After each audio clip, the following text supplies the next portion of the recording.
Hello everyone, welcome back to my channel Camfly. आज इस video में हम D block elements and F block elements के बारे में पढ़ेंगे, जो कि है आपके क्लास 12th केमिस्ट्री का जो इनऑर्गेनिक का पार्ट है उसका सबसे पहला चैप्टर है। ठीक है, ये D and F block element एक इसमें इनऑर्गेनिक केमिस्ट्री में इंक्लूडेड है। ठीक है, तो इसके बारे में हम यहाँ पे डिटेल्स पढ़ेंगे। और ये जो चैप्टर है ये आपके बोर्ड्स के एग्ज़ाम में 7 मार्क का क्वेश्चन देता है। ठीक है, 7 मार्क का क्वेश्चन आएगा ये चैप्टर से। तो 7 मार्क क्यों छोड़ना है? चैप्टर बहुत इजी है, कॉन्सेप्ट बहुत इजी है, लेकिन कुछ एक्सेप्शन है। ठीक है, तो अगर हम वो एक्सेप्शन और वो मतलब कॉन्सेप्ट के बारे में क्लियरली पढ़ लिए तो ये चैप्टर बहुत ही इजी है, क्वेश्चन बहुत ही इजीली सॉल्व कर सकते हैं हम। ठीक है, तो यहाँ पे मैं कुछ कुछ क्वेश्चन भी करवाऊँगी आपको और कंसेप्ट भी पूरा क्लियर करवाऊँगी। और किसी का भी अगर कुछ भी डाउट हुआ तो आप मेरे को कमेंट सेक्शन में पूछ सकते हैं। ठीक है, मैं नेक्स्ट क्लास में वो डाउट क्लियर करने का पूरा ट्राई करूँगी। तो चलिए देखते हैं ये चैप्टर में क्या क्या पढ़ना है हमें।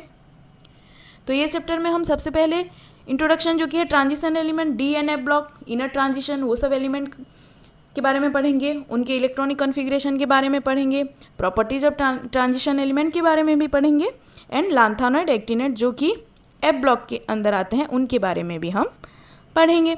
तो ये चैप्टर में कुल मिला के हम डी एंड एफ ब्लॉक उनके बारे में हम पढ़ेंगे। ठीक है, तो सबसे पहले देखते हैं डी ब्लॉक एलिमेंट क्या है, ये एफ ब्लॉक एलिमेंट क्या है। तो जितने भी एलिमेंट्स हैं वो हम सारे एक जगह कहाँ पे देखने मिलेगा हमें, इस पीरियोडिक टेबल में। ये जो है ये पीरियोडिक टेबल है, इसमें हमें देखने मिलेगा जितना भी एलिमेंट्स है। तो कुल मिला के कितने एलिमेंट्स अब तक डिस्कवर हुए हैं? 118। ठीक है, इतने एलिमेंट्स। तो ये सारे एक ही जगह हैं, ये हमें पीरियोडिक टेबल के अंदर ही देखने मिलेंगे। तो अब इसमें जानते हैं डी ब्लॉक क्या है, एफ ब्लॉक क्या है, वो जानना बहुत ज़रूरी है क्योंकि हम उस चैप्टर के बारे में पढ़ रहे हैं ना।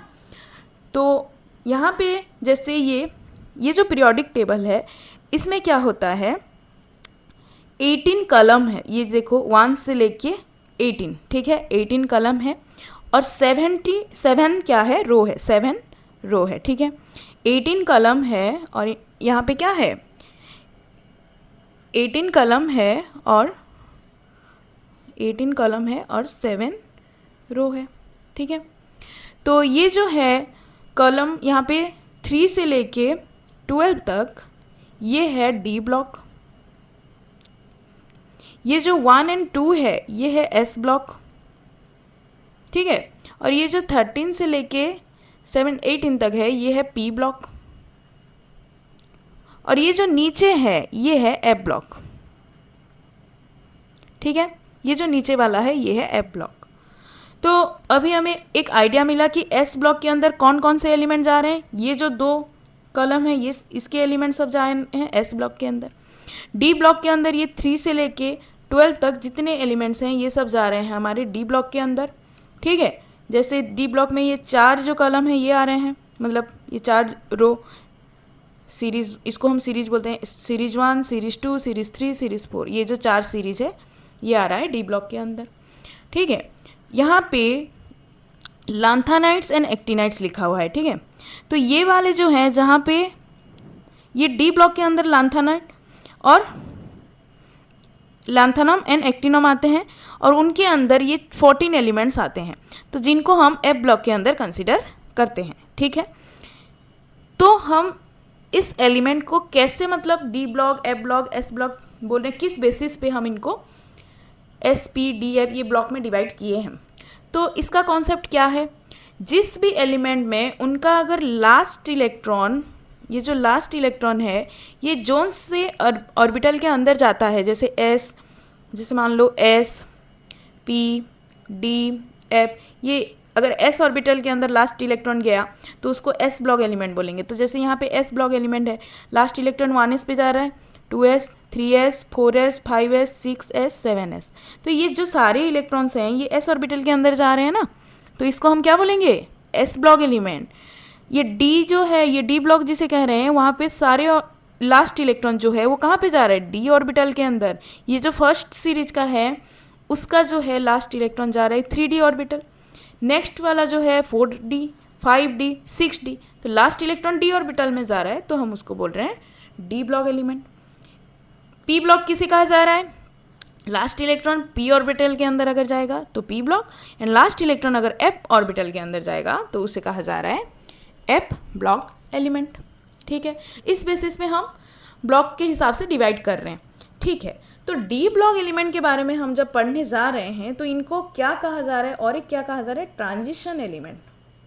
क्या? ट्रांजिशन एलिमेंट कहा जा रहा है। ठीक है, तो ये ट्रांजिशन क्या है, ट्रांजिशन एलिमेंट क्यों कहते हैं हम डी ब्लॉक एलिमेंट्स को, देखते हैं। तो यहाँ पे क्या कहा गया है, d transition metals are defined as the metal which have incomplete d subshell. यहाँ पे क्या कहा गया है, इनकम्प्लीट डी सबसेल अगर है, अगर उन न्यूट्रल एटम और किसी भी आयन डी ब्लॉक के एलिमेंट मतलब ऑर्बिट डी ब्लॉक के एलिमेंट्स में, तो वो सारे को हम कंसिडर करेंगे ट्रांजिशन मेटल के अंदर। ठीक है, ट्रांजिशन मेटल किसे बोलेंगे, अगर इनकम्प्लीट डी ऑर्बिटल है, डी सबसेल है। ठीक है, उसे हम ट्रांजिशन एलिमेंट बोलेंगे। तो यहाँ पे मान के चलते हैं डी ब्लॉक एलिमेंट अगर हम स्टडी करेंगे तो एक्सेप्शन ही एक्सेप्शन भरे पड़े हैं। पूरा चैप्टर में हम एक्सेप्शन के अलावा और कुछ नहीं पढ़ेंगे, एक थ्योरी पढ़ेंगे, एक एक्सेप्शन आएगा। ठीक है, तो पहले से ही माइंड को प्रिपेयर रखना पड़ेगा कि नहीं, अगर ये थ्योरी है तो एक्सेप्शन के साथ ही आएगा। तो यहाँ पे एक्सेप्शन क्या है, सारे जो डी ब्लॉक के एलिमेंट्स हैं ये सारे ट्रांजिशन एलिमेंट नहीं हैं। जैसे ये लास्ट है जिंक, कैडमियम, मर्क्यूरी, ये सब जो है ये ट्रांजिशन एलिमेंट नहीं है, इनको हम ट्रांजिशन एलिमेंट के अंदर कंसिडर नहीं करते। क्यों कंसिडर नहीं करते? जिंक ये जो है इसमें इनकम्प्लीट डी ऑर्बिटल नहीं है, कैडमियम में भी नहीं है, मर्क्यूरी में भी नहीं है, क्योंकि इसका जो डी ऑर्बिटल है ये फुलफिल है, D10 है, यहाँ पे D10 है। ठीक है, यहाँ पे 3D10, 4D10, 5D10 है। तो ये जो यहाँ पे फुलफिल डी ऑर्बिटल हैं, तो इसको हम ट्रांजिशन एलिमेंट में कंसिडर नहीं करते। ठीक है, तो ये जो है डी ब्लॉक एलिमेंट क्या क्या हैं, थोड़ा उनसे हमारा परिचय कराते हैं। तो scandium 21, titanium, vanadium, chromium, manganese, iron, cobalt, nickel, copper, zinc. तो ये जो फर्स्ट सीरीज़ है इसे हमें याद करना बहुत ज़रूरी है। अगर डी ब्लॉक के बारे में हमें पढ़ना है तो ये फर्स्ट सीरीज़ को याद करना बहुत ही ज़्यादा इम्पोर्टेंट है हमारे लिए। तो इसको आप कैसे याद करोगे, अपने हिसाब से, मतलब कुछ भी शॉर्टकट या कुछ भी बना के आप याद कर सकते हो। ठीक है, scandium, titanium, vanadium, chromium, manganese, iron, cobalt, nickel, copper, zinc. ठीक है, तो ये है फर्स्ट ट्रांजिशन सीरीज। ये वाला जो है उसके नीचे वाला ये है second transition series, then third transition series, और ये है लास्ट फोर्थ ट्रांजिशन सीरीज। ठीक है, तो ये है ट्रांजिशन मेटल। तो इनको ट्रांजिशन मेटल और किस हिसाब से कहा जाता है, इनका जो प्रॉपर्टीज़ है, ये डी ब्लॉक एलिमेंट के जो प्रॉपर्टीज़ हैं ये ट्रांजिट होते हैं एस ब्लॉक से लेके पी ब्लॉक के अंदर। इनका जो प्रॉपर्टी है, ये डी ब्लॉक का जो प्रॉपर्टी है ये ट्रांजिट होता है एस से पी ब्लॉक की तरफ। ठीक है, तो इनको कहा जाता है ट्रांजिशन एलिमेंट। और ये जो एफ ब्लॉक एलिमेंट है इसको कहा जाता है इनर ट्रांजिशन एलिमेंट। ये जो एफ ब्लॉक है इसको हम क्या बोलेंगे, इनर ट्रांजिशन एलिमेंट। ठीक है, इनर क्यों कहा जाता है, क्योंकि ये जो एफ ब्लॉक एलिमेंट है ये डी ब्लॉक एलिमेंट के अंदर आते हैं। ये जो डी ब्लॉक एलिमेंट इसके अंदर आएंगे, ये एफ ब्लॉक एलिमेंट। ठीक है, और इनर डी ऑर्बिटल है इसके अंदर, तो इसको हम इनर ट्रांजिशन एलिमेंट बोलेंगे। ठीक है, और डी ब्लॉक की प्रॉपर्टीज़ जो हैं एफ ब्लॉक की प्रॉपर्टीज से टोटली डिफर करते हैं। कुछ कुछ डिफर करते हैं, टोटली तो नहीं बोल सकते, कुछ कुछ डिफर करते हैं, तो ये अलग हैं। ठीक है, तो इसको ट्रांजिशन एलिमेंट कहा जाता है डी ब्लॉक एलिमेंट को, और एफ ब्लॉक एलिमेंट को हम बोलेंगे इनर ट्रांजिशन एलिमेंट। ठीक है, तो जनरल इलेक्ट्रॉनिक कॉन्फ़िगरेशन की तरफ अगर हम जाएंगे यहाँ पे डी ब्लॉक एलिमेंट का, तो जनरल इलेक्ट्रॉनिक कॉन्फ़िगरेशन क्या है, n-1 d 1 to 10 ns 1 to 2। ठीक है, डी ऑर्बिटल जो है वो n-1 है, 1 to 10 electrons. Obviously D orbital के अंदर कितने इलेक्ट्रॉन, मैक्सिमम 10 इलेक्ट्रॉन रह सकते हैं। एस ऑर्बिटल के अंदर मैक्सिमम 2 इलेक्ट्रॉन रह सकते हैं। ठीक है, तो यहाँ पे डी 1 to 10 हुआ और एस ऑर्बिटल 1 to 2। और ये जो एस ऑर्बिटल में जो एन का वैल्यू है डी ऑर्बिटल में वो n-1 आएगा। तो जैसे मान लो फर्स्ट ट्रांजिशन सीरीज के लिए जो इलेक्ट्रॉनिक कॉन्फ़िगरेशन है वो है आर्गन का एटॉमिक नंबर कितना है, 18। Argon 3d 1 to 10 4s 1 2। ठीक है, 3d 1 to 10 4s 1 2। ठीक है। तो यहाँ पे जो ऑर्बिटल की फीलिंग होगी, इलेक्ट्रॉन की फीलिंग होगी ऑर्बिटल के अंदर, तो सबसे पहले कौन सा ऑर्बिटल में इलेक्ट्रॉन आएगा, 4s में इलेक्ट्रॉन आएगा या 3d में आएगा। यहाँ पे इलेक्ट्रॉन किस में सबसे पहले आएगा, ये किस प्रिंसिपल के हिसाब से हम कैलकुलेट कर सकते हैं, अबव प्रिंसिपल, जो कि हमने क्लास 11 एटॉमिक स्ट्रक्चर में पढ़ रखा है ऑलरेडी। तो n+l की वैल्यू हम देखते हैं, n+l, तो इसके लिए n+l क्या है, इसके लिए n की वैल्यू है 4, s के लिए l की वैल्यू क्या है, 0 है, तो ये आ गया हमारा n+l 4, ठीक है। 3d, इसके लिए देखेंगे तो n की वैल्यू 3 है, d के ऑर्बिटल के लिए l की वैल्यू क्या है, 2 है, 0 1 2 3 ऐसे होता है, s p d f। तो अगर ये d ऑर्बिटल है तो l की वैल्यू 2 है, तो n+l का वैल्यू यहाँ पे क्या आया, 5 आया। तो अबव प्रिंसिपल में हमने क्या पढ़ा था, जहाँ पे n+l का वैल्यू सबसे कम आएगा वो ऑर्बिटल पहले फिलअप होगा, लोअर एनर्जी, ठीक है। यहाँ पे लोअर एनर्जी किसका है, 4s का है, तो 4s पहले फिलअप होगा, देन फिलअप होगा 3d, ठीक है, समझ आया। 3d बाद में फिलअप होगा, तो लास्ट इलेक्ट्रॉन किस में जा रहा है, 3d ऑर्बिटल में जा रहा है, d 3d 4d 5d, यहाँ पे 5d, ठीक है, उसमें जा रहा है, तो ये आएगा, इसीलिए हम इसको कह रहे हैं डी ब्लॉक एलिमेंट। तो जो फर्स्ट ट्रांजिशन सीरीज है उसका इलेक्ट्रॉनिक कन्फिग्रेशन हमने देखा। सेकेंड ट्रांजिशन सीरीज के लिए क्या है, krypton 4d 1 to 10 5s 1 to 2, ठीक है। थर्ड ट्रांजिशन सीरीज के लिए क्या है, जेनन 4f 14 5d 1 to 10 6s 1 to 2। तो ये जो थर्ड ट्रांजिशन सीरीज है, ये थर्ड ट्रांजिशन सीरीज के अंदर हमारा एंट्री होता है एफ सबसेल का, यहाँ पे, ठीक है।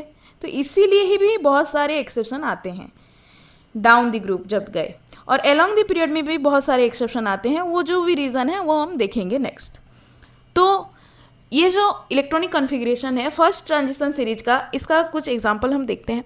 तो first transition series atomic number 21 से कंसिडर होके कितना तक आएगा हमारा, 21 से ये आएगा 30, 21 से लेके 30 तक, ठीक है।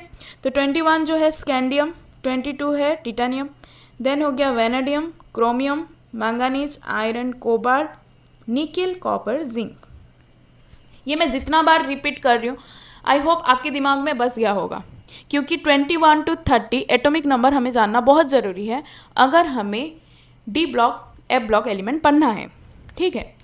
तो ये जो सारी प्रॉपर्टीज़ है इन्हीं इलेक्ट्रॉनिक कॉन्फ़िगरेशन के चारों ओर ही घूम रहे हैं। ये जो सारी प्रॉपर्टी किसके ऊपर डिपेंड करते हैं, ये इलेक्ट्रॉनिक कॉन्फ़िगरेशन का ही खेल है। इसके वजह से ही जो भी प्रॉपर्टी में एक्सेप्शन आ रहे हैं, जो भी चेंजेस हो रहे हैं, जो भी ट्रेंड देखने को हमें मिल रहा है पीरियोडिक टेबल में, वो सारे ही किस वजह से आ रहे हैं, इलेक्ट्रॉनिक कॉन्फ़िगरेशन की वजह से। तो इसको हम कैसे बोल सकते हैं, इसको तो दिमाग में बैठाना ही पड़ेगा ना। तो स्कैंडियम का जो कॉन्फ़िगरेशन है क्या है, ये सब सामने तो आर्गन है, छोड़ो उसको। तो स्कैंडियम 3d1 4s2, क्योंकि पहले इलेक्ट्रॉन 4s में फिलअप होगा, देन आएगा 3d। टिटानियम 22 है, 4s2 3d2, 4s2 3d3, 4s1 ये क्रोमियम में ये कैसे हुआ, 4s1 3d5। और एक एक्सेप्शन देखने को मिल रहा है हमें किस में, कॉपर में ये एक्सेप्शन देखने मिल रहा है 3d10 4s1, ठीक है। कैसे हुआ, 4s ऑर्बिटल बिना फिलअप होके 3d कैसे फिलअप हुआ। तो यहाँ पे ये जो कॉन्सेप्ट है कैसे होता है, d का जो ऑर्बिटल है, d ऑर्बिटल जो है, d सबसेल में टोटल कितने 5 ऑर्बिटल हैं। तो d में अगर यहाँ पे क्रोमियम में 4 इलेक्ट्रॉन है, 3d4 हो सकता है 4s2, तो 4 हैं, तो ये क्या करेगा, ये ट्राई करेगा d4 से d5 में कन्वर्ट होने का, ठीक है, क्योंकि हाफ फील्ड ऑर्बिटल जो है वो मोर स्टेबल है, ठीक है। तो ये d5 में कन्वर्ट होने के लिए क्या करेगा, s ऑर्बिटल से एक इलेक्ट्रॉन ये ले आएगा, तो यहाँ पे ये हो जाएगा d5। सेम काम कॉपर भी करता है, ये d9 अगर जेनरली देखेंगे तो d9 होना चाहिए, लेकिन अगर ये d10 है तो फुलफिल है, तो फुलफिल तो मोर स्टेबल है ना, तो ये क्या करेगा, एक इलेक्ट्रॉन ले आएगा और 3d10 बनाएगा। तो ये एक्सेप्शन हमें किस में देखने को मिलता है, क्रोमियम एंड कॉपर। तो ये इलेक्ट्रॉनिक कॉन्फ़िगरेशन के रूल तक को भी नहीं मानते, तो ये एक्सेप्शन यहीं से शो कर रहे हैं। ठीक है, तो ये हमें याद रखना पड़ेगा क्रोमियम एंड कॉपर का। बाकी का जो है जिंक का जो है 3d10 4s2, ठीक है।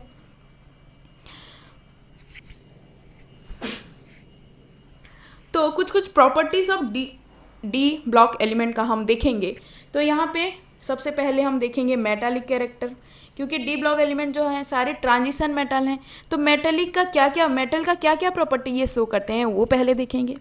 फिर आएगा melting point and boiling point देखेंगे हम। जितने भी डी ब्लॉक एलिमेंट हैं उसमें ये सब क्या, ये प्रॉपर्टी का सब ट्रेंड हम देखेंगे, ठीक है। पीरियोडिक टेबल में फ्रॉम लेफ्ट टू राइट क्या हो रहा है, लेफ्ट टू राइट एक पीरियोडिक टेबल में क्या हो रहा है, एंड टॉप टू बॉटम क्या हो रहा है, ये सब मतलब ट्रेंड देखेंगे हम ये सब प्रॉपर्टीज़ का, ठीक है। तो एटॉमिक साइज के बारे में पढ़ेंगे, ऑक्सीडेशन स्टेट क्या हो रहा है down the group along the period, then electrode potential, complex कैसे फॉर्मेशन करते हैं डी ब्लॉक एलिमेंट्स, इनके मैग्नेटिक प्रॉपर्टी, कैटालिटिक प्रॉपर्टी और कॉम्प्लेक्स फॉर्मेशन, ठीक है। ये डबल हो गया कॉम्प्लेक्स फॉर्मेशन, ये सब के बारे में हम देखेंगे, ठीक है। तो सबसे पहला जो प्रॉपर्टीज है क्या है, मेटेलिक कैरेक्टर। तो मेटेलिक कैरेक्टर, मेटल क्या क्या प्रॉपर्टीज शो करता है, मेटल इलेक्ट्रिकल कंडक्टिविटी शो कर रहा है मेटल, ठीक है। इलेक्ट्रिकल कंडक्टिविटी क्या है, मेटल अपने अंदर से इलेक्ट्रिसिटी को पास करवा सकता है, ठीक है, तो इसीलिए वो इलेक्ट्रिकल कंडक्टिविटी प्रॉपर्टी शो करता है। थर्मल कंडक्टिविटी, मेटल के अंदर से हीट पास हो सकता है, कंडक्ट हो सकता है, तो इसीलिए थर्मल कंडक्टिविटी। तो मेटल के अंदर से इलेक्ट्रिसिटी भी पास कर सकता है, मेटल के अंदर से हीट भी पास कर सकता है, ठीक है। Malleability, ductility, metallic lustre. तो मेलिएबिलिटी क्या है, मेटल को हम पतली चादर की तरह उसको पीट पीट के हम पतला मतलब सीट, एक थिन सीट बना सकते हैं, ठीक है, एक पतली सी सीट बना सकते हैं। तो वो प्रॉपर्टीज़ है मेटल का, जैसे गोल्ड का, सिल्वर का, आयरन का पतला पतला थिन सीट बना सकते हैं हम। डक्टिलिटी क्या है, डक्टिलिटी का जो प्रॉपर्टी है, मेटल को हम पतला मतलब वायर की तरह एक वायर बना सकते हैं, ठीक है, ये डक्टिलिटी। मेटालिक लस्टर क्या है, ये जितने भी मेटल हैं ये सब साइन करेंगे, इनका साइनिंग प्रॉपर्टीज है, इसको हम मेटालिक लस्टर बोलेंगे, साइन करेंगे। लस्टर मीन्स क्या है, साइन करेंगे। तो ये जो सारे मेटालिक कैरेक्टर हैं ये D block element and F block भी शो करते हैं, ठीक है, मेटालिक प्रॉपर्टीज हैं इनका। तो यहाँ पे हम ये जो मेटल हैं यहाँ पे हम उनका मेल्टिंग एंड बॉइलिंग पॉइंट देखेंगे। तो मेल्टिंग एंड बॉइलिंग पॉइंट का जो प्रॉपर्टीज़ है मतलब ट्रेंड है वो कैसा है, एक मतलब डी ब्लॉक एलिमेंट में जब भी हम लेफ़्ट टू राइट जा रहे हैं या फिर हम टॉप टू बॉटम जा रहे हैं, वहाँ पे ये metallic melting point boiling point का ट्रेंड क्या है यहाँ पे हम देखेंगे, ठीक है।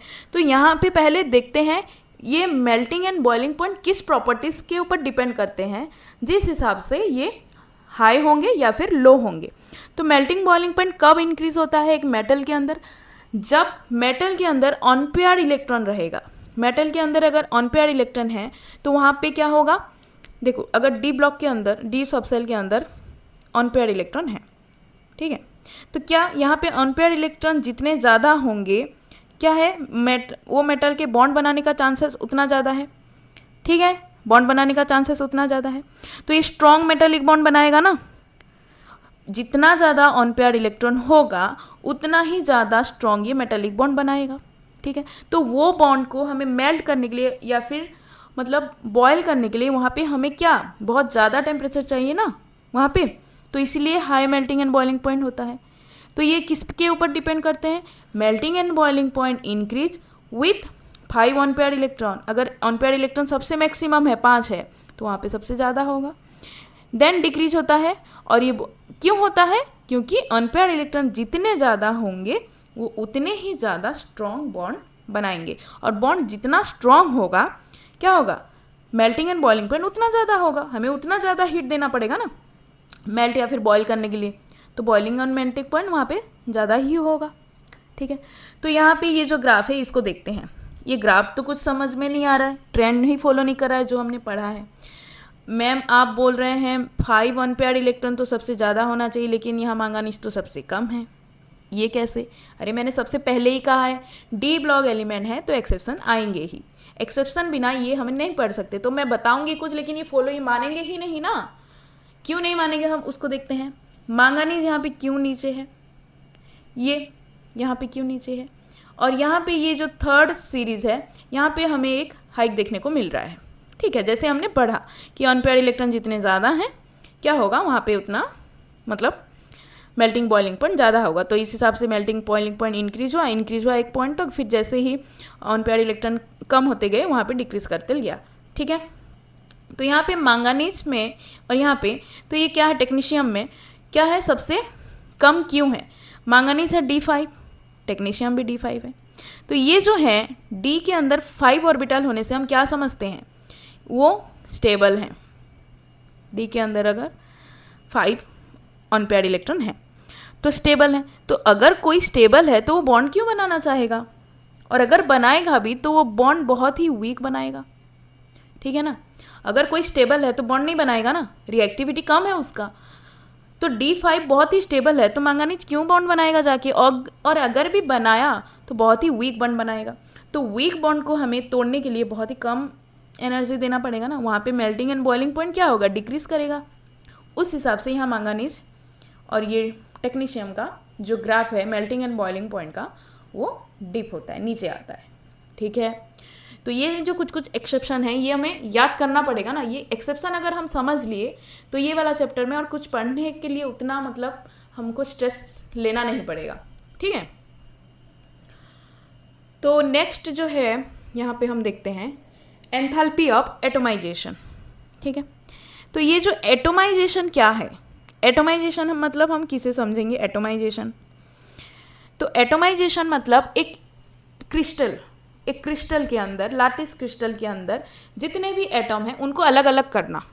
ठीक है, तो क्या है, एक हिसाब से देखेंगे तो मॉलिक्यूल से हमको एटम निकालना है, जितने भी एटम हैं सबको अलग अलग करना है एटम, तो इसको हम एटोमाइजेशन बोलेंगे। तो यहाँ पे एक क्रिस्टल लैटिस है, ये है NaCl का क्रिस्टल लैटिस।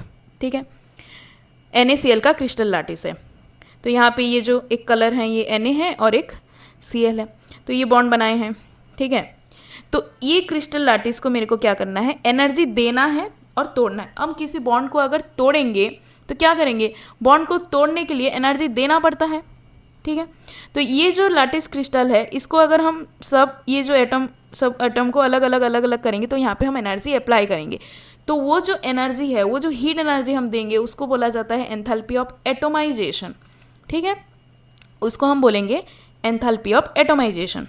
तो इसको हम क्या करना, ये जितना ये जो लैटिस क्रिस्टल है उसको सब क्या करना है, एटम में अलग अलग करना है। तो जैसे ये Na है, ये Cl है, तो इनको अलग अलग करना है। ये अलग करने के लिए जो एनर्जी हमें अप्लाई करना पड़ेगा उसको हम बोलते हैं एंथैल्पी ऑफ एटोमाइजेशन। ठीक है, तो अगर हम पीरियोडिक टेबल में D ब्लॉक के अंदर जब लेफ्ट टू राइट जा रहे हैं या फिर टॉप टू बॉटम जा रहे हैं, वहाँ पे देखेंगे ये प्रॉपर्टीज़ का ट्रेंड क्या है। तो एक हिसाब से अगर देखेंगे बॉन्ड जितना स्ट्रॉन्ग बनेगा एंथैल्पी ऑफ एटोमाइजेशन हमें उतना ज़्यादा होगा। जैसे हमने मेल्टिंग बॉइलिंग पॉइंट में भी देखा, मेटेलिक बॉन्ड जितना स्ट्रॉन्ग है मेल्टिंग बॉइलिंग पॉइंट उतना ज़्यादा है। तो लेफ्ट से जब राइट जाएंगे, अगर अनपेयर्ड इलेक्ट्रॉन जहाँ पे बढ़ रहा है तो वहाँ पे एंथैल्पी ऑफ एटोमाइजेशन क्या होगा, ज़्यादा होगा। ठीक है, फिर क्या होगा, एंथैल्पी ऑफ एटोमाइजेशन एक पॉइंट पे आके कम होगा। तो पहले क्या होगा, इंक्रीज डिक्रीज इंक्रीज, ये वाला प्रॉपर्टी शो करेगा। ठीक है, तो यहाँ पे ये ग्राफ को अच्छे से समझते हैं। ये क्या आएगा, यहाँ पे एंथैल्पी ऑफ एटोमाइजेशन ये सीरीज 1 के लिए है यहाँ पे।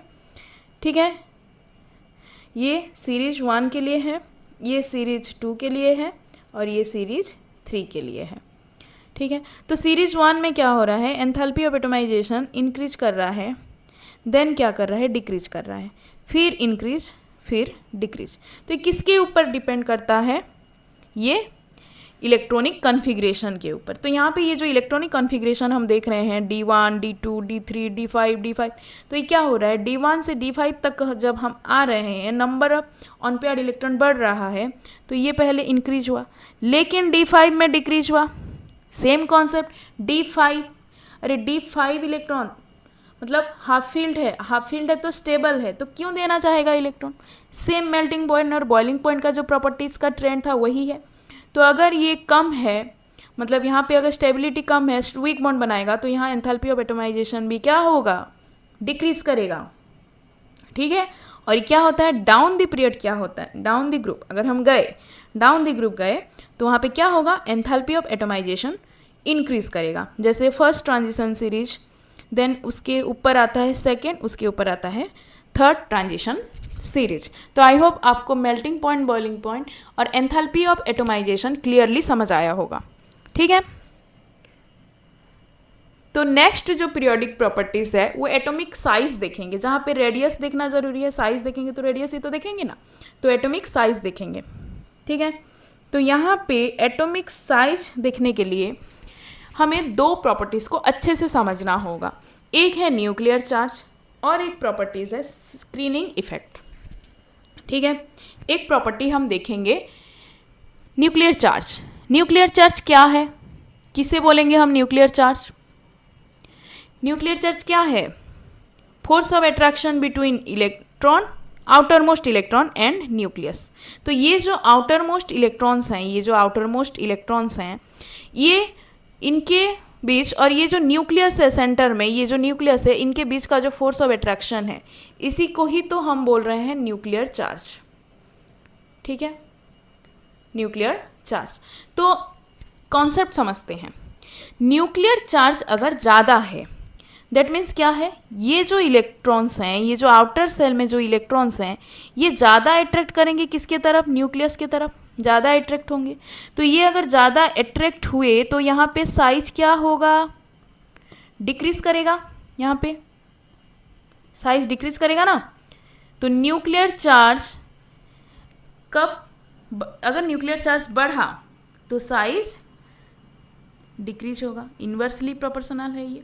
ठीक है। ये वाला ट्रेंड हमें समझ में आया कि न्यूक्लियर चार्ज बढ़ते गया तो साइज डिक्रीज होता जाएगा।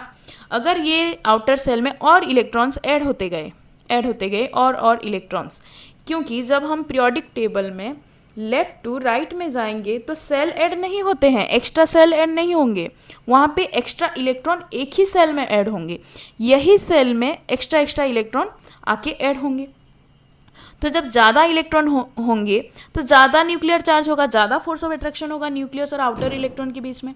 तो ज़्यादा अगर न्यूक्लियर चार्ज हुआ तो साइज़ क्या होगा? घटते जाएगा, साइज़ कमते जाएगा। ठीक है। तो ये वाला प्रॉपर्टी हमें समझ आया कि nuclear charge along the period from left to right अगर हम गए तो न्यूक्लियर चार्ज बढ़ेगा तो साइज डिक्रीज होना चाहिए। ठीक है। ये एक कॉन्सेप्ट के हिसाब से हमें साइज के बारे में पता चला। नेक्स्ट क्या है? Screening effect. तो अगर हम स्क्रीनिंग इफेक्ट देखेंगे तो स्क्रीनिंग इफेक्ट क्या है? मान लो आप एक मूवी देख रहे हो यहाँ पे बैठ के। ठीक है। आप यहाँ बैठे हो ये, और ये मूवी का स्क्रीन है। तो ये जो मूवी आप देख रहे हो इसके बीच में अगर मैं पर्दा लगा दूँ, ठीक है, इसके बीच में अगर मैं पर्दा लगा दूँ तो आप ये मूवी नहीं देख पाएंगे। तो स्क्रीन हो गया ना, मैंने स्क्रीन लगा दिया तो ये क्या हो गया? आप नहीं देख पाएंगे। ठीक है। मैंने एक मतलब ऑब्स्टेकल क्रिएट कर दिया। ठीक है। तो अगर स्क्रीनिंग इफेक्ट ज़्यादा हुआ तो न्यूक्लियर चार्ज का जो इफेक्ट है ये कम जाएगा ना। इलेक्ट्रॉन और न्यूक्लियस के बीच में जो फोर्स ऑफ अट्रैक्शन है, ये इलेक्ट्रॉन फोर्स का इफेक्ट डाल नहीं पाएगा, न्यूक्लियस का फोर्स उसको इफेक्ट नहीं हो पाएगा। ठीक है। तो वहाँ पे क्या आएगा? स्क्रीनिंग इफेक्ट अगर बढ़ रहा है तो साइज भी बढ़ेगा। ठीक है। क्योंकि न्यूक्लियर चार्ज घटेगा। ये समझ आया? स्क्रीनिंग इफेक्ट जितना बढ़ते गया क्या होगा वहाँ पे? Screening effect is directly proportional to size and inversely proportional to nuclear charge. ठीक है। ये वाला कॉन्सेप्ट दिमाग में बैठाना है। तो ये तो हमने पढ़ लिया कि कौन कौन सा फैक्टर मतलब रेस्पॉन्सिबल हो सकता है एटॉमिक साइज और उसके रेडियस के लिए। ठीक है। तो अब हमें क्या समझ आया कि नहीं, चलो ये होता है कि लेफ्ट टू राइट ये होगा और टॉप टू बॉटम ये होगा, लेकिन हम भूल जा रहे हैं हम किसके बारे में पढ़ रहे हैं? हम डी ब्लॉक एलिमेंट के बारे में पढ़ेंगे। तो एक्सेप्शन तो होगा ही। तो देखते हैं यहाँ पे एक्सेप्शन क्या है, कहाँ तक ये ट्रेंड मतलब फॉलो करता है और कहाँ पे नहीं करता है। तो ये जो ग्राफ है ये देखते हैं। सबसे पहला जो ब्लू वाला ग्राफ, ब्लू लाइंस जो हैं ये सीरीज़ 1 के लिए हैं यहाँ पे, ठीक है। ये वाला जो ब्लू लाइन है ये किसके लिए है? सीरीज 1 के लिए। ये जो ग्रीन लाइन है ये सीरीज 2 के लिए है और ये सीरीज 3 के लिए पिंक लाइन है, ठीक है। तो scandium, titanium, vanadium, chromium, manganese, iron, cobalt, nickel, copper, zinc, ये वाला जो ट्रेंड देख रहे हैं यहाँ पे क्या हो रहा है?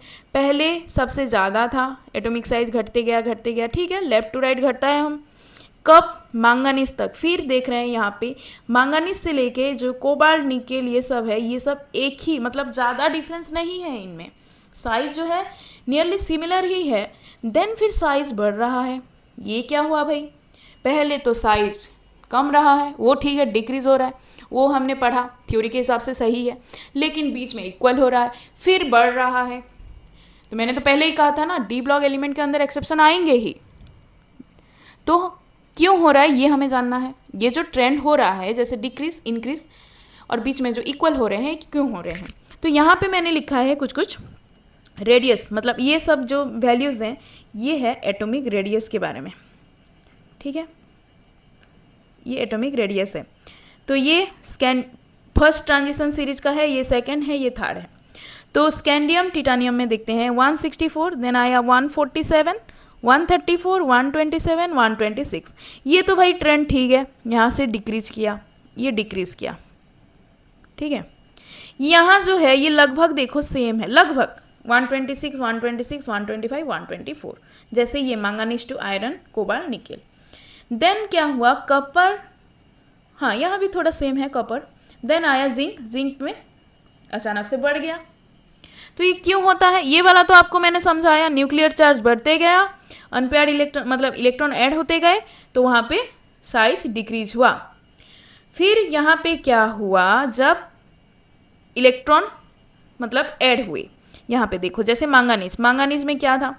मैंगनीज में 5d ऑर्बिटल है, ठीक है, यहाँ पे 5 थे।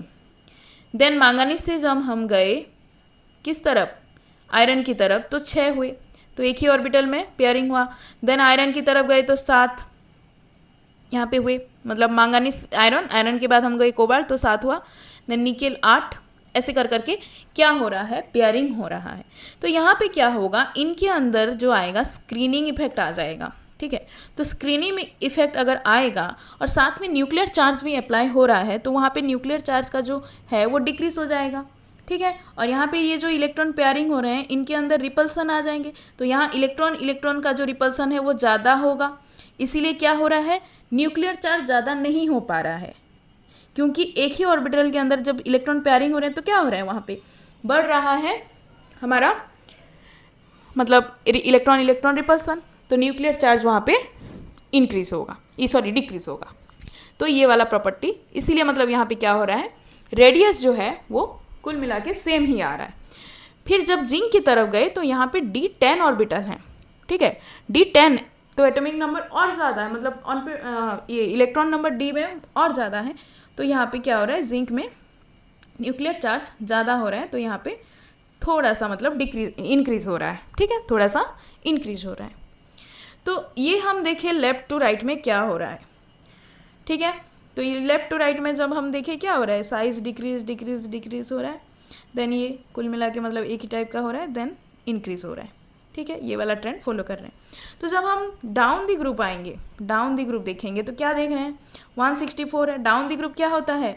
साइज इंक्रीज होता है, क्योंकि डाउन द ग्रुप अगर हम गए तो ऑर्बिटल सेल ऐड होते जाते हैं। तो अगर पहले एक सेल है, फिर 2 है, फिर 3 है, down the group shell add होते जाएगा, तो वहाँ पे क्या आएगा? साइज तो बढ़ेगा ही ना। तो साइज बढ़ रहा है, लेकिन क्या हो रहा है? यहाँ पे हम देख रहे हैं कि सेकेंड सीरीज जो है फर्स्ट सीरीज से सेकेंड में साइज बढ़ रहा है, ठीक है, बढ़ रहा है, सब में बढ़ा है, सब में इंक्रीज हुआ है। लेकिन जब सेकेंड से थर्ड में देख रहे हैं तो लगभग साइज सेम है, यहाँ पे लगभग साइज क्या है? सेम है। तो ये क्यों हो रहा है? यहाँ पे सेम क्यों हो रहा है? क्यों हो रहा है? क्योंकि यहाँ पे एक कॉन्सेप्ट आता है लांथानाइट कॉन्ट्रैक्शन, ठीक है, लांथानाइट कॉन्ट्रैक्शन। तो लांथानाइट कॉन्ट्रैक्शन क्यों होता है? तो यहाँ पे हम देखेंगे ये जो थर्ड ट्रांजिशन सीरीज है इसमें इंट्रोड्यूस होता है F ऑर्बिटल का, ठीक है, f ऑर्बिटल। तो हमें क्या कहा गया है, f ऑर्बिटल का जो स्क्रीनिंग इफेक्ट है वो कंपैरेटिवली लेस है d ऑर्बिटल से, बाकी सबसे। तो स्क्रीन करने में ये सबसे मतलब कम स्क्रीन करता है। तो स्क्रीनिंग इफेक्ट अगर डिक्रीज हुआ तो साइज इंक्रीज होगा, क्योंकि मैंने क्या पढ़ाया है, स्क्रीनिंग इफेक्ट जो आपका है ये साइज से डायरेक्टली प्रोपोर्शनल है। तो स्क्रीनिंग इफेक्ट अगर डिक्रीज हुआ तो साइज भी क्या आएगा, डिक्रीज ही होगा। ठीक है, तो यहाँ पे क्या होगा, साइज डिक्रीज करता है। और यहाँ पे ये जो है लांथानाइट कॉन्ट्रैक्शन, यहाँ पे देखो साइज इंक्रीज किया है लेकिन बाकी सब में साइज डिक्रीज किया है, बस लांथानम में साइज इंक्रीज किया है।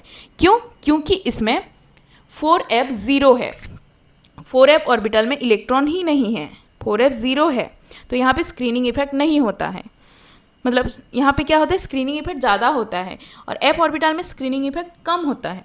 तो यहाँ पे f ऑर्बिटल में इलेक्ट्रॉन ही नहीं है, तो लांथानम का जो है साइज इंक्रीज किया, लेकिन ये बाकी सब का जो साइज है लगभग सेम है और डिक्रीज कर रहा है। तो ये जो कॉन्ट्रैक्शन, ये मेन रीज़न है कि सेकेंड ट्रांजिशन सीरीज से थर्ड ट्रांजिशन सीरीज में साइज का इतना मतलब सिमिलैरिटीज़ क्यों आ रहा है। तो ये वाला पॉइंट हमें याद रखना है। तो ओवरऑल हमें एटॉमिक साइज में क्या पढ़ा हमने, जब भी हम फर्स्ट ट्रांजिशन सीरीज में लेफ्ट टू राइट हम देखेंगे एक पीरियोडिक टेबल में, ठीक है, जैसे मान लो मैं पीरियोडिक टेबल दिखाती हूँ आपको फिर से, ठीक है। तो ये पीरियोडिक टेबल में जब हम लेफ्ट टू राइट देखेंगे तो साइज क्या हो रहा है, यहाँ पे साइज पहले इंक्रीज होगा, ठीक है, सॉरी डिक्रीज आएगा मैंगनीज तक, देन यहाँ पे साइज इक्वल आएगा, फिर क्या आएगा, साइज इंक्रीज होगा। लेकिन जब डाउन की तरफ जाएंगे तो साइज इंक्रीज होगा सेकेंड ट्रांजिशन सीरीज में, लेकिन थर्ड वन में जब हम जाएंगे तो थर्ड वन क्या होगा, इसमें इक्वल आ जाएगा, इक्वल हो जाएगा, ठीक है। लेकिन लांथानम में क्या है, साइज क्या आएगा, यहाँ पे हमारा जो इफेक्ट है, जो स्क्रीनिंग इफेक्ट है वो नहीं आएगा। तो यहाँ पे क्या होगा, मतलब स्क्रीनिंग इफेक्ट जो है वो होगा, तो यहाँ पे क्या आएगा, साइज का मतलब एटॉमिक रेडियस का वैल्यू जो थोड़ा इंक्रीज होगा, ठीक है। तो नेक्स्ट हम देखते हैं, नेक्स्ट जो प्रॉपर्टीज है आयनिक रेडियस। एटॉमिक रेडियस के बारे में हमने पढ़ा, नेक्स्ट हम पढ़ेंगे आयनिक रेडियस के बारे में, ठीक है। आयनिक रेडियस क्या है, एक आयन, जब एक एटम से हम इलेक्ट्रॉन को निकालते हैं तो आयन बनेगा, प्लस चार्ज, M2 प्लस का हम देख रहे हैं, यहाँ पे M2 प्लस का देख रहे हैं, ठीक है, M3 प्लस M2 प्लस का हम देख रहे हैं। तो स्कैंडियम, टिटानियम, वैनेडियम, ये जितने भी एलिमेंट्स हैं इनमें हम जब इलेक्ट्रॉन निकालेंगे सबसे पहले s ऑर्बिटल से निकालेंगे। तो M2 प्लस जो है इलेक्ट्रॉन दो कहाँ से जाएगा, सारे s ऑर्बिटल से जाएंगे, ये जो सारे s ऑर्बिटल से जाएंगे, तो यहाँ पे देखो s ऑर्बिटल ही नहीं है और, ठीक है।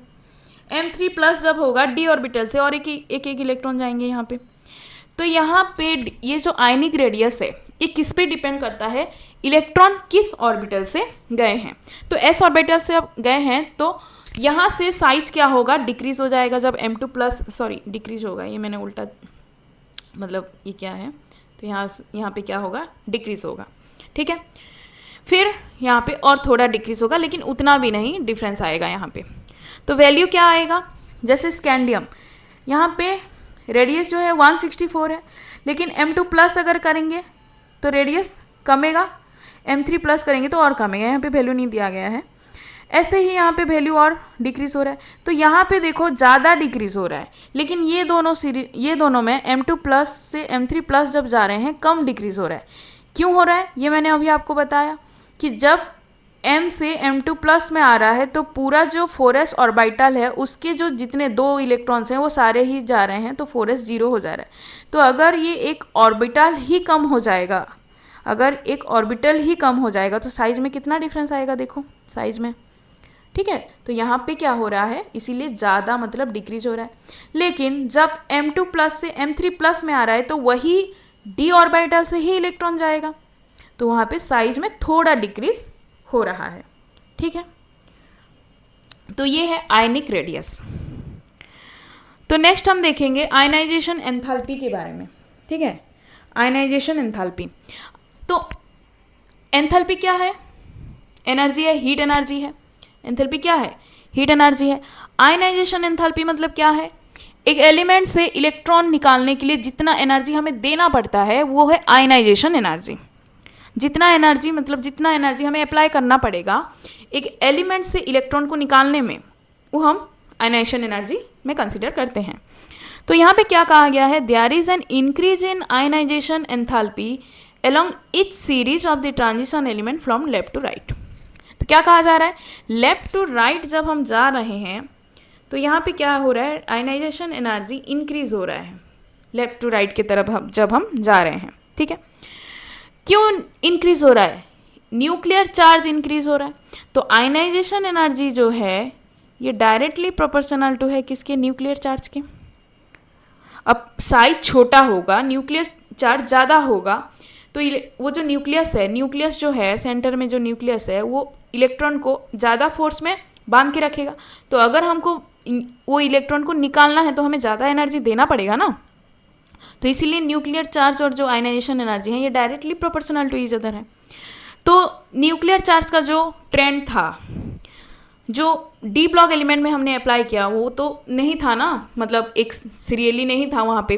तो वहाँ पे क्या था, पहले डिक्रीज हो रहा था, फिर सेम था, फिर इंक्रीज हो रहा था। ठीक है, तो यहाँ पे देखते हैं हम एंथैल्पी का क्या मतलब है ट्रेंड। तो ये जो है मेटल, उसके साथ हम देखेंगे लेफ्ट टू राइट क्या हो रहा है, और उस हिसाब से हम देखेंगे कि first second third transition series में डाउन द ग्रुप भी प्रॉपर्टी क्या आ रहा है। ठीक है, तो यहाँ पे देखते हैं आयनाइजेशन एंथैल्पी जो है, फर्स्ट आयनाइजेशन एंथैल्पी, ये जो है फर्स्ट आयनाइजेशन एंथैल्पी, सेकेंड ये है थर्ड आयनाइजेशन एंथैल्पी। तो फर्स्ट आयनाइजेशन एंथैल्पी में क्या देख रहे हैं हम, स्कैंडियम का जो है वो 631 किलोजूल मोल इनवर्स है, फिर है 656, 50, 53, 700, 117। ठीक है, तो ये जो आ रहा है देखो यहाँ पे क्या हो रहा है, इंक्रीज डिक्रीज, मतलब ये जो टिटानियम एंड वैनेडियम है ये तो इक्वल है। फिर ये जो है पहले बढ़े, फिर यहाँ पे क्या हुआ, ये बढ़ा, फिर घट गया, फिर बढ़ा, फिर और बढ़ा, फिर और बढ़ा, फिर घट गया। तो ये जो है कुछ भी ट्रेंड मतलब नहीं है, यहाँ पे एक्सेप्शन फिर से है। ठीक है, तो यहाँ पे इलेक्ट्रॉन अगर हम D5 ऑर्बिटल से निकालेंगे, D5 से निकालेंगे तो वैल्यू ज़्यादा तो आएगा ही ना। D5 मैंगनीज जो है, मैंगनीज 5 इलेक्ट्रॉन अगर हैं यहाँ पे, ठीक है, ये तो स्टेबल है, ये स्टेबल है, तो ये अपना इलेक्ट्रॉन क्यों देगा। तो अगर हम बहुत ज़्यादा एनर्जी अप्लाई करेंगे यहाँ पे, आयनाइजेशन एनर्जी अगर बहुत ही ज़्यादा अप्लाई करेंगे तो ही ये इलेक्ट्रॉन देगा। तो यहाँ पे बहुत ही ज़्यादा इंक्रीज हुआ, क्रोमियम से जब हम मैंगनीज की तरफ गए तो यहाँ पे इंक्रीज हुआ, D5 से अगर हमें इलेक्ट्रॉन निकालना है। ठीक है, उस हिसाब से जिंक में हम देख रहे हैं, जिंक का जो वैल्यू है ये और भी ज़्यादा है। क्यों है, क्योंकि जिंक में D10 ऑर्बिटल है, ये तो और नहीं देगा। अगर ये D10 है तो और फुलफिल है ना, पूरा ही कंप्लीट है। D10 क्यों देगा इलेक्ट्रॉन, अगर उसके पास, अगर वो स्टेबल है, उसके पास जितना उसको चाहिए वो सब है उसके पास इलेक्ट्रॉन्स, तो क्यों देगा। तो वहाँ पे अगर हमको इलेक्ट्रॉन निकालना है तो आयनाइजेशन एनर्जी और ज़्यादा अप्लाई करना पड़ेगा। तो डाउन द ग्रुप अगर हम आएंगे तो पहले जब हम देख रहे हैं, पहला फर्स्ट आयनाइजेशन एनर्जी जो है वो कहाँ से जा रहा है, वो जा रहा है जिंक के 4s2 से। 4s2 से एक इलेक्ट्रॉन गया, नेक्स्ट गया फिर 4s से, फिर जाएगा 3d से। तो देखो यहाँ पे कितना ज़्यादा है, ये 3d10 से जाएगा, 3d10। तो यहाँ पे एनर्जी शार्प इंक्रीज हुआ है। ये जाएगा 4s, ये दोनों इलेक्ट्रॉन। ठीक है, तो यहाँ अगर कॉपर में हम देखेंगे, कॉपर और कंसिडर करेंगे क्रोमियम को। ठीक है, तो कॉपर और क्रोमियम का कॉन्फ़िगरेशन क्या है, क्रोमियम का जो है वो क्या है, 3d5 4s1 है, और कॉपर का जो है वो क्या है 3d, ये जो है 3d10 है और 4s1 है। तो क्रोमियम में फर्स्ट इलेक्ट्रॉन हम s ऑर्बिटल से निकालेंगे, ठीक है, 653 है। लेकिन अगर सेकेंड इलेक्ट्रॉन निकालने जाएंगे 3d5 से निकालेंगे तो वैल्यू बहुत ही ज़्यादा इंक्रीज है, 1592। ठीक है, उसी हिसाब से अगर कॉपर में d10 से निकालेंगे, ठीक है, पहला इलेक्ट्रॉन तो गया 4s1, ये वाला इलेक्ट्रॉन जब गया 745 एनर्जी हमें देना पड़ा किलोजूल। लेकिन यहाँ पे अगर सेकेंड आयनाइजेशन एनर्जी की तरफ बढ़े तो फिर नेक्स्ट इलेक्ट्रॉन हमें 3d10 से निकालना पड़ेगा। तो 3d10 से वो इलेक्ट्रॉन क्यों देगा, अगर वो स्टेबल है तो वहाँ पे हमें एनर्जी बहुत ही ज़्यादा अप्लाई करना पड़ रहा है, तो एनर्जी इंक्रीज़ हो रहा है, उसके बाद और इंक्रीज़ हो रहा है। ठीक है। तो यहाँ पर जो है ये एनर्जी इंक्रीज है, लेकिन यहाँ एनर्जी फिर से डिक्रीज हुआ। क्यों हुआ? क्योंकि जिंक में हम 4s से ये दोनों इलेक्ट्रॉन निकाल रहे हैं, लेकिन कॉपर में यहाँ पे 4s से और यहाँ पे 3d से इलेक्ट्रॉन निकाल रहे हैं, इसीलिए ये वैल्यू हमें ज़्यादा हुआ, ये वैल्यू कम हुआ। तो इसीलिए कोई ट्रेंड फॉलो नहीं कर रहा है। यहाँ पे क्रोमियम के केस में वैल्यू ज़्यादा हुआ, फिर वो वैल्यू डिक्रीज हुआ। तो ओवरऑल हमें क्या देखना पड़ रहा है? कन्फिग्रेशन। मैंने सबसे पहले ही पढ़ाते टाइम ही कहा था ना कि कन्फिग्रेशन ही देखना है। कन्फिग्रेशन अगर नहीं जाने कि इलेक्ट्रॉन कहाँ जा रहा है, इलेक्ट्रॉन कहाँ से निकल रहा है, ये इलेक्ट्रॉन की हेराफेरी जो भी हो रही है, मतलब जो भी हो रहा है यहाँ पे, वो सब अगर हम अच्छे से समझ लिए ना, तो ये सारा प्रॉपर्टी कुछ भी डिफिकल्ट हमारे लिए नहीं है। ठीक है, तो समझ आया आयनाइजेशन एंथैल्पी का मतलब क्या ट्रेंड है पीरियोडिक टेबल में, लेफ्ट टू राइट। ठीक है, डाउन द ग्रुप। देन हम देखेंगे ऑक्सीडेशन स्टेट। नेक्स्ट प्रॉपर्टी जो है वो है ऑक्सीडेशन स्टेट। तो ऑक्सीडेशन स्टेट क्या है? एक एटम और एक एलिमेंट के अंदर जो भी चार्ज है, जब भी वो बॉन्ड मतलब आयनिक बॉन्ड बनाया है, कितना इलेक्ट्रॉन दिया है, कितना इलेक्ट्रॉन उसने लिया है, वो है ऑक्सीडेशन स्टेट। ठीक है, तो उसके ऊपर चार्ज कितना है। तो यहाँ पे देखते हैं ऑक्सीडेशन स्टेट, मान लो जैसे एस ब्लॉक एलिमेंट में +1 पहला वाला में, फिर +2 देख रहे हैं, पी ब्लॉक में एक मतलब हेलोजन का जैसे देख रहे हैं -1 देख रहे हैं हम, एक ही मतलब है उनका ऑक्सीडेशन स्टेट। लेकिन ये तो चलो मान लो डी ब्लॉक है, तो ये थोड़ी ना एक ऑक्सीडेशन स्टेट शो करेंगे। अब ये तो एक्सेप्शन वाले हैं ना, तो ये वेरिएबल ऑक्सीडेशन स्टेट शो करते हैं, यही तो इनकी खासियत है। डी ब्लॉक एलिमेंट जो है ये क्या करेंगे? वेरिएबल ऑक्सीडेशन स्टेट शो करेंगे। तो देखते हैं क्या है इनका ऑक्सीडेशन स्टेट। तो ये जो है स्कैंडियम, टिटानियम, वैनेडियम, ये देखते हैं। तो यहाँ पे जो है ये बीच के तरफ जब हम आ रहे हैं तो क्या हो रहा है? ऑक्सीडेशन नंबर इंक्रीज हो रहा है। तो स्कैंडियम जो है ये क्या करेगा? +3 ऑक्सीडेशन स्टेट दिखाएगा, क्योंकि यहाँ पे क्या आ रहा है? 3D, और जब हम जा रहे हैं 4s2, 3D 1, तो पहले 4s का 2 इलेक्ट्रॉन देगा, 3D का देगा, तो ये नोबेल गैस कन्फिग्रेशन अटेंड करेगा ना, तो इसका ये कुल मिला के 3 इलेक्ट्रॉन दे सकता है स्टेबल इलेक्ट्रॉनिक कन्फिग्रेशन अटेंड करने के लिए। तो यहाँ पे इलेक्ट्रॉनिक कन्फिग्रेशन क्या आएगा? +3 आएगा। वैसे ही टिटानियम की तरफ जब हम गए 3D2 4s2 है, ठीक है, तो ये 2 इलेक्ट्रॉन देगा, फिर 3 देगा, 4 देगा, चारों ही इलेक्ट्रॉन देगा। स्कैंडियम, टिटानियम देगा +2, यहाँ पे आएगा +2, +3, +4 आ रहा है ना, 4 इलेक्ट्रॉन दे सकता है ये। ठीक है, वैनेडियम की तरफ जब हम जाएंगे 3D3 4s2 हो रहा है, तो पहले 2 इलेक्ट्रॉन देगा, फिर 3, फिर 4, फिर 5 इलेक्ट्रॉन दे सकता है।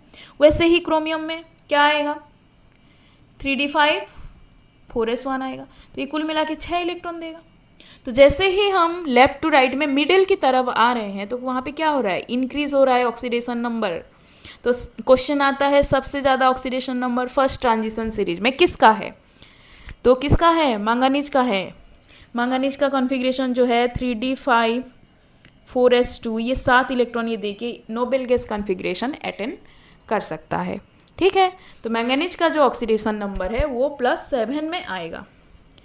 आयरन का वैसे ही फिर पेयरिंग हो जाएगा, तो इलेक्ट्रॉन कम गया ना वहाँ पे, तो +2, +3, +4, +6 आया। कोबाल्ट जो है +2, +3, +4।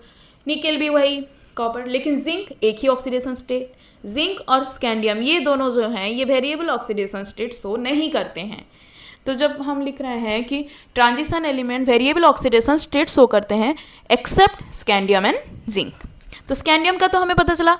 जिंक में क्या होता है? 3D10 4s2 है ना, तो ये 2 इलेक्ट्रॉन तो इजीली दे देगा, +2 ऑक्सीडेशन स्टेट शो करेगा। लेकिन 3D10 है, 10 इलेक्ट्रॉन तो फुलफिल है, स्टेबल है, तो यहाँ पे फिर वही बात आ गया, तो स्टेबल है ना, तो इलेक्ट्रॉन क्यों देगा? क्यों देने जाएगा? वो तो बोलेगा मैं तो स्टेबल हूँ, मैं क्यों दूंगा इलेक्ट्रॉन? तो ये वेरिएबल ऑक्सीडेशन स्टेट शो नहीं करता है, क्योंकि स्टेबल 3D10 ऑर्बिटल हैं इसके पास। तो यहाँ पे क्वेश्चन आता है मोस्ट कॉमन ऑक्सीडेशन नंबर क्या है? +2 एंड +3, जो कि सारे शो करते हैं बहुत ही। +2 +3 ये कॉमन ऑक्सीडेशन नंबर है। मैक्सिमम ऑक्सीडेशन नंबर कौन शो करता है? मैंगनीज करता है। तो ये इतना क्वेश्चन यहाँ से कवर अप हो सकता है। ठीक है, तो ये इतने प्रॉपर्टीज़ जो मैंने अभी डिस्कस किए, आई होप आपको समझ आया होगा। ठीक है, तो कुछ भी अगर ये प्रॉपर्टीज़ को लेकर आपका डाउट है या कुछ भी आज के लेक्चर को लेकर डाउट है तो आप मेरे को कमेंट सेक्शन में पूछ सकते हैं। मैं नेक्स्ट क्लास में मतलब नेक्स्ट वीडियो में ट्राई करूँगी उसको सॉल्व करने का, और कुछ कुछ क्वेश्चन भी मैं नेक्स्ट करवाऊँगी। तो ये जो D and F block elements हैं इसको मैं 3 पार्ट में कंप्लीट करूँगी, ठीक है। तो डी ब्लॉक एलिमेंट को हम 2 लेक्चर में पढ़ेंगे, एफ ब्लॉक एलिमेंट को 1 लेक्चर में पढ़ेंगे, और ये कंप्लीट जो D and F block elements हैं वो आप 3 लेक्चर में कवर अप मतलब कर सकते हो। और क्वेश्चन आंसर भी मैं इसी वीडियो में मतलब नेक्स्ट वीडियो में अटैच करवा दूँगी, ठीक है। तो अगर कुछ भी आपको इस रिलेटेड क्वेरीज है तो आप मेरे को कमेंट सेक्शन में पूछ सकते हैं। तो बाकी का जो है वो नेक्स्ट वीडियो में देखेंगे। तो तब तक के लिए चैनल को सब्सक्राइब करें और वीडियो को लाइक ज़रूर करें, ठीक है। Thank you.